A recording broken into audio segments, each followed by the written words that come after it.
ഉയിർപ്പിന്റെ സ്മരണകൾ ഉയർത്തി മലബാറിലും ദേവാലയങ്ങളിൽ ഈസ്റ്റർ ദിനം ആഘോഷിക്കുകയാണ്. പുലർച്ചെ വരെ നീണ്ടുനിന്ന പാതിരാ കുർബാനയോടെയാണ് ഈസ്റ്റർ ദിന ചടങ്ങുകൾക്ക് തുടക്കമായത്. വന്യജീവി ആക്രമണ ഭീതി നിലനിൽക്കുന്നതിനാൽ മാനന്തവാടി രൂപതയ്ക്ക് കീഴിലുള്ള പള്ളികളിൽ പാതിരാ കുർബാന നേരത്തെയാക്കിയിരുന്നു.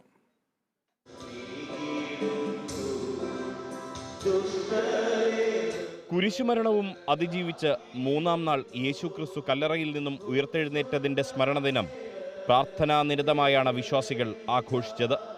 50 നാൾ നീണ്ട വ്രതാനുഷ്ഠാനത്തിന്റെ വിശുദ്ധിയോടെയാണ് ക്രിസ്തുമത വിശ്വാസികൾ ഇന്ന് ഈസ്റ്റർ ആഘോഷിക്കുന്നത്. പാതിരാ കുർബാനയോടെയാണ് മലബാറിലെ ദേവാലയങ്ങളിൽ ഈസ്റ്റർ ദിന ചടങ്ങുകൾക്ക് തുടക്കം കുറിച്ചത്. ഉയർത്തെഴുന്നേൽപ്പ്, ശുശ്രൂഷകൾ, തിരുകർമ്മങ്ങൾ എന്നിവയും നടന്നു. കോഴിക്കോട് ദേവമാതാ കത്തീഡ്രലിൽ നടന്ന ചടങ്ങുകൾക്ക് ബിഷപ്പ് വർഗീസ് ചക്കാലയ്ക്കൽ നേതൃത്വം നൽകി. മരിച്ചാലും ഉയർത്തെഴുന്നേൽക്കും എന്ന മഹത്തായ സന്ദേശമാണ് ഈസ്റ്റർ ദിനം നൽകുന്നതെന്ന് ബിഷപ്പ് വർഗീസ് ചക്കാലയ്ക്കൽ പറഞ്ഞു. Christ is risen. ക്രിസ്തു ഉയർത്തെഴുന്നേറ്റിരിക്കുന്നു, മരണത്തെ തോൽപ്പിച്ചിരിക്കുന്നു, പാപത്തെ ഉന്മൂലനം ചെയ്തിരിക്കുന്നു. വാസ്തവത്തിൽ ഇത് തരുന്നത് പ്രത്യാശയുടെ സന്ദേശമാണ്.